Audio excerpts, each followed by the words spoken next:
So guys, there have been a whole lot of revelations coming about what is happening in the country. It is now being confirmed that Tinubu entered a deal possibly with the North. Should he want to become the president, he must enter that deal. So the jihad or the Islamization of Nigeria is one of the things you must agree to for you to become the president. Now it's becoming clear why they want Nnamdi Kanu dead. They did not just sentence him for life. He was taken to Sokoto prison where the Islamists, the jihadists, the criminals are. Tomorrow they might tell you there was a jailbreak and he was a victim because he wants to stop jihad. The only sin of Nnamdi Kanu is because he criticized the Fulani terrorists, how they are invading Nigeria from Sokoto, that they came in friendly and displaced the Hausas, and now they want to capture the entire Nigeria. Nnamdi Kanu is seen as a threat, as a hindrance for the accomplishment of jihad, and that's why he has got to suffer. Now take your time, watch this video, let me know your thoughts in the comment section below. Please don't forget to subscribe, turn on the bell notification. Now take a look. Almost a lot of people have been asking, what exactly are we dealing with? What is even going on? I want to speak without a shred of doubt right now that what Nigeria is dealing with, it is both an ancient and a modern problem. And this is bigger, including religion, but bigger than religion. This is not an Usman Danfodio narrative. It's a more modern, more deadly, more intelligent Hydra, a supremacist agenda that was perfected by Osama bin Laden when he globalized the global resurgence of religious terrorism. This is not merely a Fulani problem. It's bigger than that. There are at least about 5-6 groups that we are reckoning with. It has a head in education. It has infiltrated our security defense systems. Over the years, it has infiltrated governance. It has infiltrated media. Okay, so thank you so much, Daddy. But I feel like so far you have been speaking in parables. You are not naming. Okay, so you said 5 different heads. You need to put names. Also, you need to give the evidence of all these things that you are saying. I told you it's a supremacist agenda that was designed to use Islam as a cover.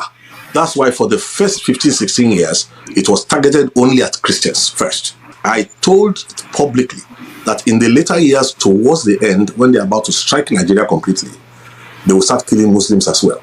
So I said that about 10 years ago. We are dealing with something that is global, but has a local face. Its objective is to take the whole of Nigeria, not some of Nigeria. Now, it's going to use Islam and the Sharia to take Nigeria. All over the world, its tactics are different. Who is trying to take Nigeria? Now, let me put it for you like this. The architecture for the intelligence behind this thing is more than the local intelligence. But they have contacted local actors. You see, there's what they call the ISWAP. The Fulani is there. Then you have the Kanuri-dominated Boko Haram. Then you have Lakurawa, Ansaru, and all those other offshoots of the global template provided by Al-Qaeda. Many-headed, only one heart. And what the idea is to take Nigeria, take West Africa, take the rest of Africa, and then use that resources to dominate the world. Okay, so it's Al-Qaeda that is trying to take over Nigeria through these different terrorist organizations. An intelligence created by Al-Qaeda between 1991 and 1996, Osama bin Laden was in Sudan, perfecting the model of how to globalize terrorism and rule the world with Sharia. And he knew they would have to kill Muslims as well. So what we're dealing with is bigger than just a religious problem. It's a supremacist agenda covering its face with Islamic religion. So for people that may be watching right now, some of them will say we've been hearing about things like this for a long time. Where is the actual evidence? Like what you said bin Laden drafted in Sudan. Is there a record of it somewhere? Like some people would say, where is the evidence to the things that you're saying? Okay, one of the greatest weaknesses of the African nations of the world, including Nigeria, is the inability to mathematize inquiry. That is to collect statistics and data, crunch it, and then do what they call concatenation. That is to join all the dots and use that to come to a conclusion and predict things that when they happen, you will not be surprised. If you follow the media in Nigeria over the past 20-something years, there's nothing I have said beforehand that did not come to pass, including when the color of the terrorist, the color skin of the terrorist is going to change in the latter hours, when they are bringing in people from the Maghreb and they're bringing in other people from outside of our borders. So if you want evidence, I will give you some. Number one, let me give you something very simple. There's no place in the world that has responded to an already documented resurgence of global Islamism by claiming to arrest terrorists, and then you will claim that you have de-radicalized them, and then you absorb them into the Nigerian army. You see, that one alone is an amazing case of stupidity. I've never heard of this kind of madness before. An armed robber comes to your house, you arrest him, instead of prosecuting him, you claim that you have changed his mind and you now make him join your megadis. That is, of course, one. Number two, if we collate, I can tell you from the beginning, one of the things I discovered from the year 1999 to 2000 was government complicity. And why do I say so? We have reached a stage now where we are not afraid of anything anymore. In those days, we were more afraid of the enemy within than the enemy without. So today, there can be documents that I will give you, will put on display. When you find out that young girls are kidnapped, married off, taken away from their husbands, I mean, sometimes young girls are kidnapped, sometimes wives are kidnapped, married off Islamically, and you will see that if someone will come, the governors were aware. I can give you a case where we had to curb a terrorist attack in Kaduna State. We could tell you the modus operandi. It started with Gumi when he came back from Mecca, when he came back from Saudi Arabia. His first tafsir in Kaduna was a call to violence, to slaughter. The VHS came to me because we have been setting up early warning systems, and this is what a real early warning system is to prevent something. When we got it, we translated it into English, and at that time it was Obasanjo who was the president of Nigeria. Thank God for the Foursquare General Overseer, who is now late, Wilson Badijo, who assured me that what we prepared and gave to him was given to Obasanjo in his bedroom. But what they didn't know was that we were still monitoring Kaduna to see whether the arms build-up towards the execution was going to stop. When we saw that it was not going to stop, in fact, this is a good example I'm giving you. I had to call a special strategic session with media, because media is a force expander in this new war form, this Hydra-headed war form. At that time, the man they call Additional, who became Buhari's media, whatever, was at that time an editor-in-chief or something in one of the newspapers. They gathered together, and I told them, this is the problem. They are about to kill 600 to 900 people. Femi Additional. They are about to kill 600 to 900 people in Kaduna. And I said to them, we have sent all the information to the army, to all the places. There's nobody stopping them. Unknown to them, we were monitoring. The Gumi boy went into the SSS office in Kaduna laughing and came out laughing. When I got that report in Lagos, we decided to call this media meeting and said, look, how do we solve this? Now, there's a headline that we had to put up where they did as if they interviewed the head of CAN and had to interview Gumi. Immediately, we took the front pages, the full pages in the newspapers and the new media, and the news blew across the world. The queries came to the president of Nigeria. It was reported to me directly that the Gumi boy entered, then was a small boy, he entered the SSS office. This time he didn't come out laughing. He left the country immediately. Now, this is a guy who has been banned by Saudi Arabia. They didn't allow him to enter Saudi Arabia. Let me give you another proof. I was on television when I found out there was no other way of escape, when an Al-Qaeda operative was already appointed as a federal minister in Buhari's government. And I questioned... Do you mind naming that minister? What's his name? Something, Issa Pantami. How do I know? I supervised an evacuation in 2004 when a young Christian was slaughtered in the mosque of ATBU. That's Abubakar Tafawa Balewa University. Okay? Now, when we supervised that, it was this Pantami who was a lecturer in that university at that time, who put a fatwa on certain students because they preach the gospel to Muslims in a university. And at that time, when they killed that boy, we had to go and evacuate the others whose names I spoke to them recently. They are still afraid till now. The young guys brought them into Lagos. We made arrangements to take them into other countries where there's better respect for human worth. And then Sunday Achi was the name of the student who was murdered. Okay. At that time, for you to know how this thing works, there was a bishop who was working with the Obasanjo government who went to arrange for the burial of this boy. And when I said, let us make it an issue, they at that time were cooperating because they didn't realize how dangerous this Hydra is. Later, that Hydra attacked that bishop, almost killed him, finished his secretary. Fortunately, they couldn't catch his wife. They maimed him. And today, he's one of the forefront advocates who has realized how dangerous this thing is. I could easily give you many more examples. One of the former head of state who was claiming that there was nothing in his time, I was at a meeting with him in his home in Ota.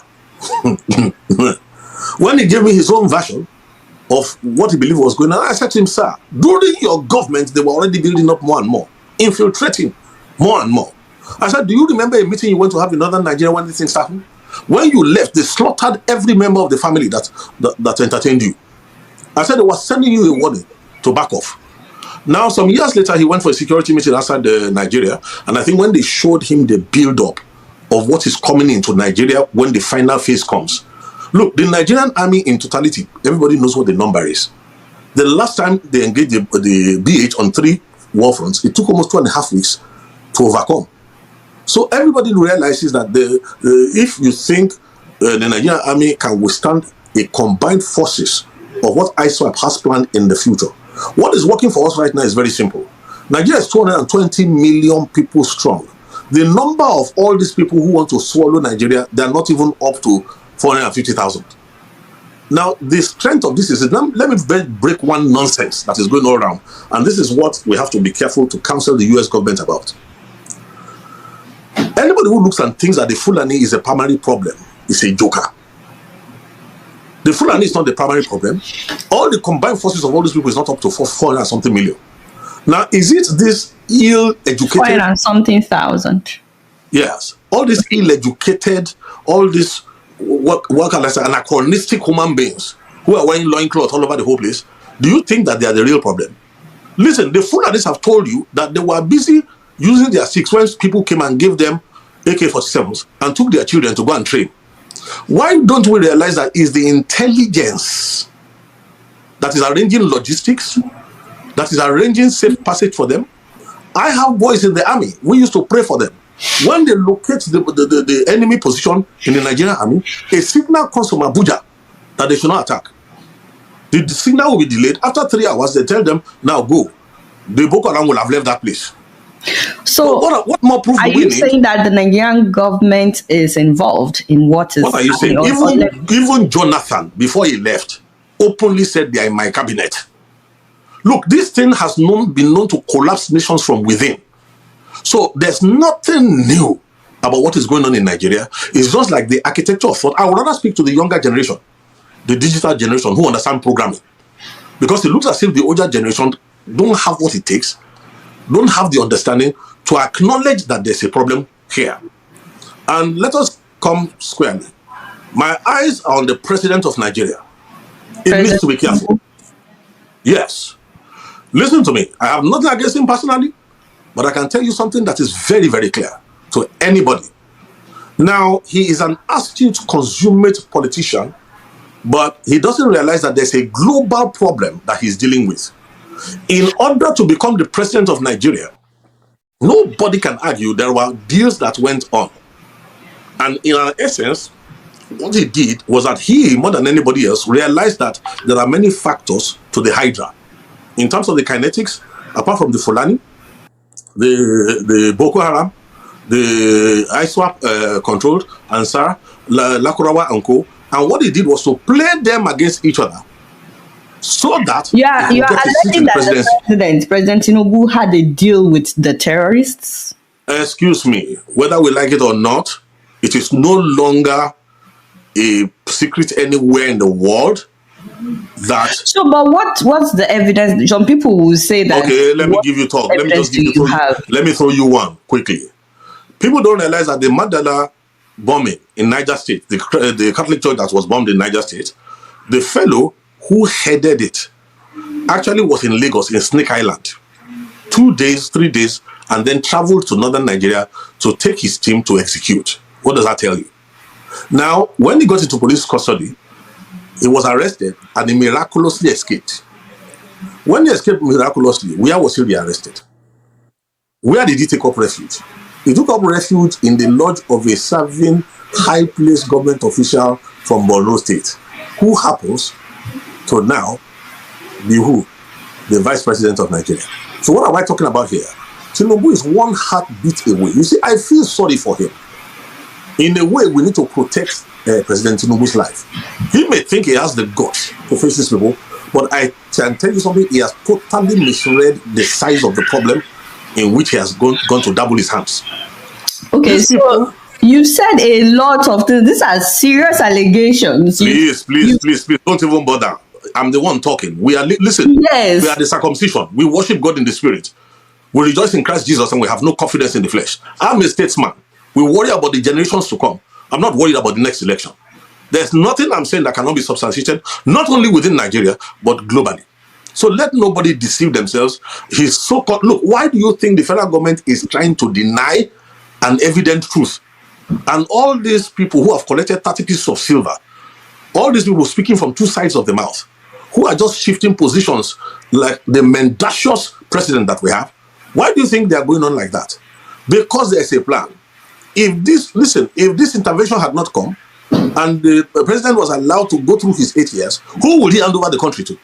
And does he think they are not wise enough to know that if they are able to eliminate him, into whose hand does the country go?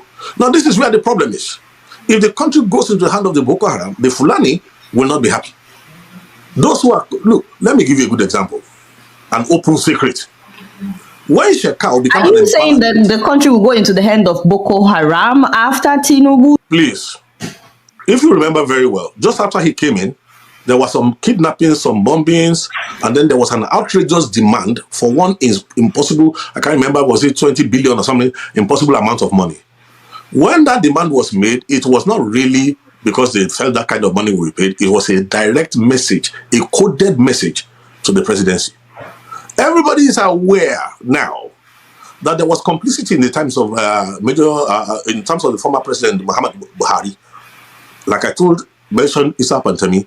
Also, don't forget about that his interesting governor who turned against Buhari in the last minute, who was persuaded to turn against Buhari, the worst governor Kaduna State has ever had. And I said something when Kaduna State was Governor El Rufai. Yes. Look, let's not even go there. Go and look at his tweets in the earlier years. Go and look at his own open admission on television that he left Nigeria to neighboring countries with money to go and sponsor the terrorists who had come to kill in Nigerian territory. Why did they have that kind of confidence then? Was because they knew they had entered governance. Now, as I'm speaking right now, listen, we need to reformat this country.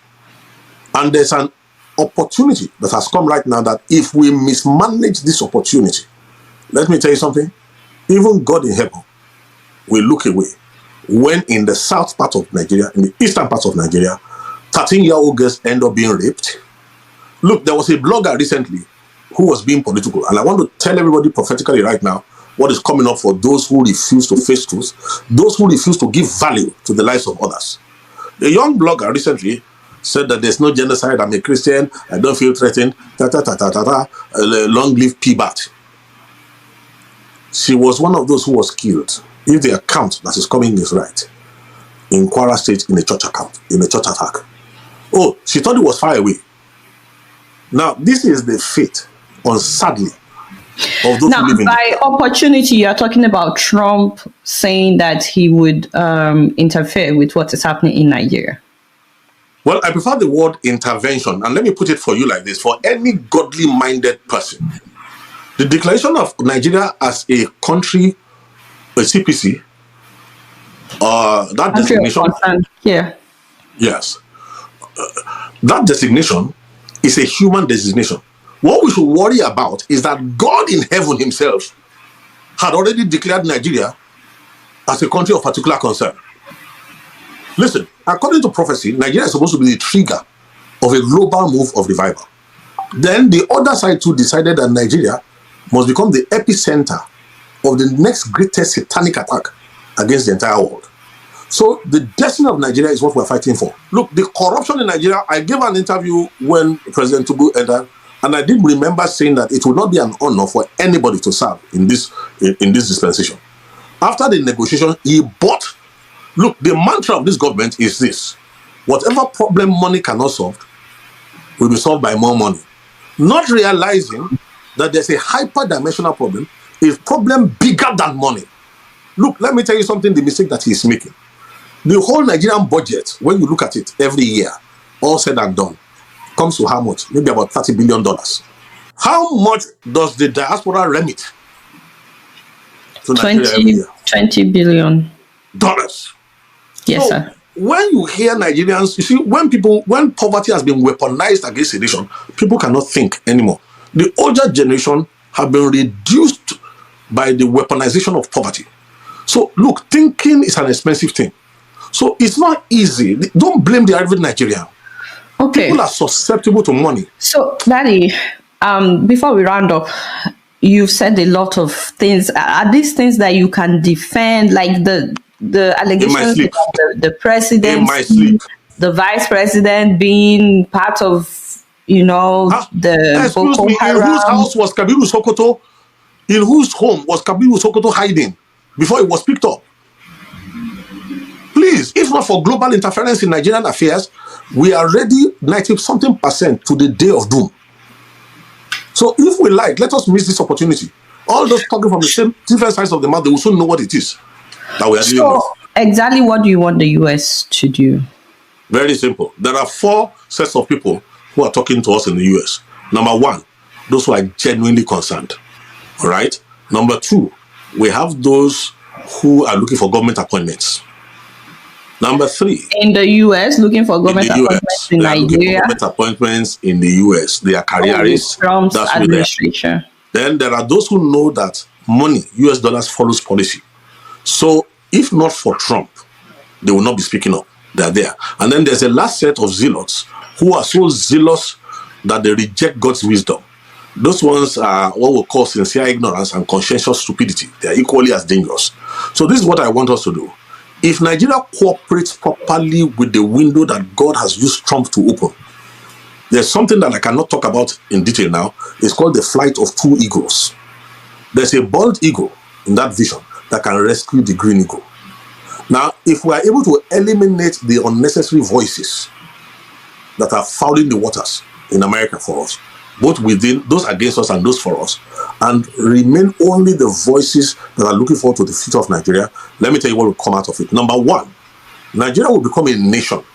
Watch this, where the value of life will be something else. We will leap from quantum leap to the forefront of global civilization, all within 4 to 8 years. Number 2, the Nigerian foreign exchange right now that is about 1,600 naira to the dollar can be brought down to at least 1 to 250 to 350 naira to the dollar if we cooperate properly with understanding to tailor the American response in a way that will be profitable to the global community. So have you discussed any of this with the Nigerian government? Have you presented a government that is busy denying? Listen, the moment the Nigerian government is ready, even for President Tinubu, there's a way of escape for him. I fear for his life. If you do a proper concatenation and look at the analysis of what's on the table, and the way these things are going, he can't trust anybody around him. Because there's an option open to them, which he is aware of. Okay? But Nigeria cannot afford that option. What's the option?